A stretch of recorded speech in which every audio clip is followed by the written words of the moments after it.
সবাইকে আসসালামু আলাইকুম। রিয়াজ কিচেন থেকে আবারও হাজির হয়ে গেলাম নতুন আরও একটি রেসিপি নিয়ে। আজকে তৈরি করে দেখাচ্ছি বিয়েবাড়ি স্টাইলে স্বামী কাবাব। যে কাবাবটা খেতে অত্যন্ত মজার হবে এবং যে কোনো অনুষ্ঠানে আপনারা এভাবে স্বামী কাবাব তৈরি করতে পারবেন। আর এই স্বামী কাবাব একবার বেশি করে তৈরি করে কিভাবে মাসের পর মাস সংরক্ষণ করে রেখে খেতে পারবেন সেই রেসিপিটি আজকে আপনাদের সাথে শেয়ার করব।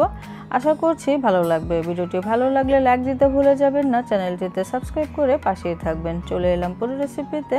আজকের এই স্বামী কাবাব তৈরি করার জন্য আমার এখানে বুটের ডাল লাগবে। আমি এখানে 1 কাপ পরিমাণে বুটের ডালকে সারা রাতের জন্যই ভিজিয়ে রেখেছিলাম। আপনাদের হাতে সময় কম থাকলে 3 ঘন্টার মতো ভিজিয়ে রেখে দিতে পারেন, তারপরে ধুয়ে পরিষ্কার করে নিতে হবে। আর সেই সাথে আমি 1 কাপ পরিমাণে হাড় চর্বি ছাড়া সলিড মাংস নিয়েছি।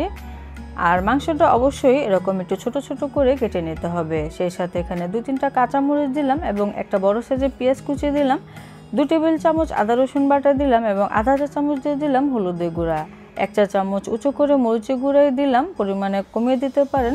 এখানে আমি 1 চা চামচ করে জিরার গুঁড়া এবং ধনিয়া গুঁড়া ব্যবহার করেছি এবং স্বাদ অনুযায়ী লবণ দিয়ে দিলাম। আমি এখানে 1 চা চামচ লবণ দিয়েছি। আর এখানে প্রায় 2 টেবিল চামচের মতো সয়াবিন তেল দিয়ে দিলাম। এখানে 2টা তেজপাতা দিয়ে দিলাম, বড় হলে একটি দিলেই হবে। এখানে কিছু গোটা মশলা যাবে।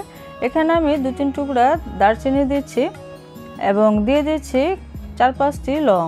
এখানে আমি একটু বড় এলাচি ব্যবহার করেছি এবং 3 থেকে 4টির মতো এলাচি দিয়ে দিলাম। আরও দিয়ে দিচ্ছি আমি এখানে কিছু কাবাব চিলি, প্রায় 3 থেকে 4টি হবে, বেশি দেওয়ার দরকার নেই।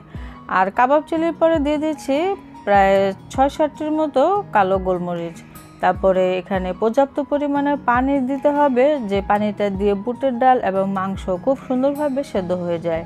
আমি এখানে প্রায় 1 লিটারের মতো পানি দিয়েছি। যদি প্রয়োজন মনে হয় তাহলে পরবর্তীতে আরেকটুখানি গরম পানি দিয়ে দিব। এখন নেড়েচেড়ে মিশিয়ে চুলায় বসিয়ে দিতে হবে। তো বলক এসে গিয়েছে, চুলার জালটা হাইতে রেখে প্রথমে বলক আনিয়ে নিতে হবে। তারপরে চুলার জালটাকে কমিয়ে রেখে এই মাংস আর বুটের ডাল খুব ভালো করে সেদ্ধ করে নিতে হবে। আমি এখন একটুখানি ঢেকে দিলাম, ফিরে এলাম। আমি বেশ কিছুক্ষণ পর এর মধ্যে বুটের ডাল আর মাংস খুব সুন্দরভাবে সেদ্ধ হয়ে গিয়েছে এবং পানিটাও কিন্তু শুকিয়ে গিয়েছে। অবশ্যই এখানে শিওর হবেন যে বুটের ডালটা খুব ভালো করে সেদ্ধ হয়েছে নাকি। বুটের ডাল যদি ভালো করে সেদ্ধ না হয় তাহলে সেই কাবাব খেতে কিন্তু ভালো লাগবে না। কাবাবটা খেতে অনেকটা ভেতরে ড্রাই মনে হবে। আমি এখানে তেজপাতা 2টা উঠে ফেলে দিয়েছি। এখন পুরোপুরি ঠান্ডা করে ব্লেন্ডারে ব্লেন্ড করে নিতে পারেন বা শিলপাটাও বেটে নিতে পারেন, যা যেভাবে সুবিধা করে নেবেন। আমি এখানে এগুলোকে পাটায় বেটে নিয়েছি। আপনারা চাইলে এই কাবাবের মিশ্রণটি এই অবস্থায় ডিপ ফ্রিজে সংরক্ষণ করতে পারেন, একটি বক্সে রেখে। যখন কাবাব তৈরি করবেন তখন বাকি উপকরণ দিয়ে কাবাব তৈরি করে নিলেই হয়ে যাবে। আমি আজকে কাবাব তৈরি করার জন্য চলে যাব। এখন বাকি উপকরণগুলো দিয়ে দিচ্ছি। এখানে আমি 1 চা চামচ পরিমাণে ভাজা জিরা গুঁড়া দিলাম। অবশ্যই টাটকা ভাজা জিরা গুঁড়া ব্যবহার করবেন। এখানে আমি 1/4 চা চামচ করে জায়ফলের গুঁড়া, জয়ত্রীকে গুঁড়া এবং এলাচি গুঁড়া ব্যবহার করলাম। এতে করে এই ফ্লেভারটি খুবই ভালো আসবে।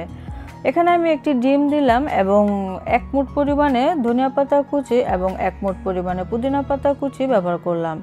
এই পুদিনা পাতা কিন্তু কাবাবে অবশ্যই দিতে হয়, এতে করে ফ্লেভারটা খুবই ভালো আসে এবং কাবাব খেতে অনেক মজার হয়। এখানে আমি 1 টুকরো লেবু স্লাইস নিয়েছি, সেটা চিপিয়ে রসটুকু দিয়ে দিলাম। সব উপকরণ দেওয়া হয়ে গেলে এখন খুব ভালো করে মাখিয়ে নিতে হবে। এখন আমি আরেকটি ডিম দিয়ে দিলাম। প্রথম অবস্থায় ডিম 2টা একসাথে না দেওয়াই ভালো, যদি পরে প্রয়োজন মনে করেন, যদি দেখেন এটা অনেক ঘন, তাহলে পরবর্তীতে আরেকটা ডিম দিয়ে দিতে হবে।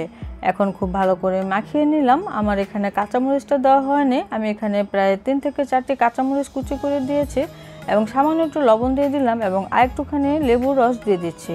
আমি এখানে প্রায় 2 চা চামচের মতো লেবুর রস ব্যবহার করেছি। এখন খুব ভালো করে মাখিয়ে নিতে হবে। আমি এখানে প্রায় 3 টেবিল চামচের মতো টোস্ট বিস্কিটের গুঁড়া ব্যবহার করছি। আমি এখানে পাউরুটি গুঁড়াটা ব্যবহার করিনি।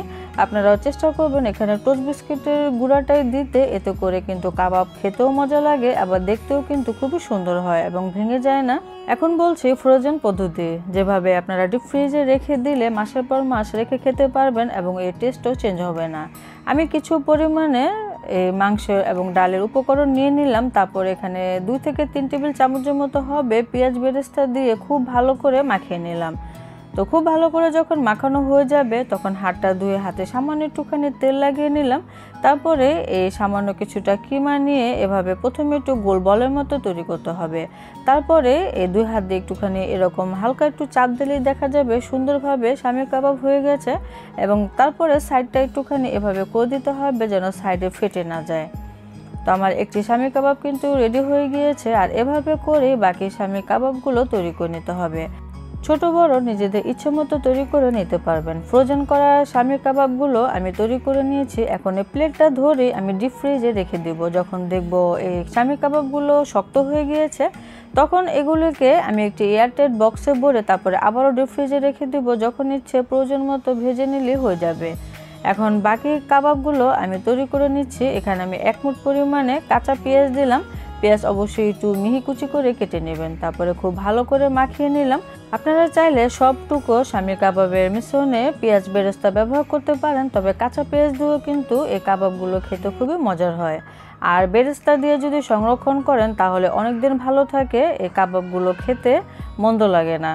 তো প্রথমবারের মতো আমি এই কাবাবগুলো তৈরি করে নিলাম। আর বাকি কাবাবগুলো একইভাবে তৈরি করে নেব। আমি কিন্তু বেশি ছোট করে তৈরি করিনি, আপনারা সাইজটা দেখে নিশ্চয়ই বুঝতে পারছেন। আমি মিডিয়াম সাইজ করে কিন্তু সব কটা শামী কাবাব তৈরি করেছি। এতেই কিন্তু আমার অনেকগুলো কাবাব হয়েছে। এখন আমি ভাজতে চলে যাব। চুলায় আমি তেল গরম হতে দিয়েছিলাম। যখন তেলটা খুব ভালো করে গরম হয়ে যাবে তখন আমি শামী কাবাব ছেড়ে দেব। কাবাবটা দেওয়ার পরে এভাবে হাতলটা ধরে একটুখানি নেড়ে চেড়ে দিবেন। দেওয়ার সাথে সাথে কিন্তু নাড়াচাড়া করা যাবে না, তা না হলে ভেঙে যেতে পারে। আবার এখানে যেহেতু আমি টোস্ট বিস্কিটের গুঁড়া ব্যবহার করেছি, এতে করেও কিন্তু কাবাবগুলো ভেঙে যাবে না। চুলার জালটা পরবর্তীতে কিন্তু কমিয়ে দিতে হবে, তা না হলে দেখা যাবে কাবাবগুলো মুচমুচে হবে না, খুবই তাড়াতাড়ি কালার চলে আসবে। তো আমি ভেজে নিয়েছি, কালারও খুব সুন্দর চলে এসেছে। একটু সময় নিয়ে ভেজে নিতে হবে। তো উল্টে পাল্টে আমি ভেজে নিয়েছি। আর উপরে যখন দেখা যাবে অনেক ফেনা হয়ে গিয়েছে তখন এভাবে করে একটু দিতে পারেন, তাহলে ফেনাগুলো কিন্তু কমে যায়। এখন আমি আমার শামী কাবাবগুলো নামিয়ে নিচ্ছি। তো সবগুলো শামী কাবাব আমি ঠিক একইভাবে ভেজে নিব। আর কালারটাও কিন্তু এর থেকে বেশি করা যাবে না, তা না হলে তেতো লাগবে। তো সবগুলো শামী কাবাব আমার তৈরি হয়ে গিয়েছে। এখন আমি একটু পরিবেশন করছি এবং ভেঙেও দেখাচ্ছি। আমার কাবাবগুলো কিন্তু খেতে অত্যন্ত মজার হয়েছিল। তো আপনারাও তৈরি করতে পারেন, আমি আশা করছি নিরাশ হবেন না। এই শামী কাবাবগুলো আসলে সাদা পোলাওর সাথে কিন্তু বেশি ভালো যায় এবং আপনারা চাইলে কাচ্চির সাথেও পরিবেশন করতে পারেন। আমি তো সাদা ভাতের সাথেও পরিবেশন করেছিলাম, যেটা খেতে মজার হয়েছিল এবং সামান্য একটু সাথে তেল নিলে খেতে আরও ভালো লাগে। আপনারা এরকম 1 কাপ মাংস দিয়ে কিন্তু অনেকগুলো কাবাব তৈরি করতে পারবেন। আমার এখানে প্রায় 35টার মতো কাবাব হয়েছিল। তো আশা করছি ভিডিওটি ভালো লেগেছে। ভালো লাগলে ভিডিওতে একটি লাইক দিতে ভুলে যাবেন না, চ্যানেলটি তো সাবস্ক্রাইব করে রাখবেন, ভিডিওটি শেয়ার করে দিতে ভুলে যাবেন না। সবাই ভালো থাকবেন, বিদায় নিচ্ছি, আল্লাহ হাফেজ।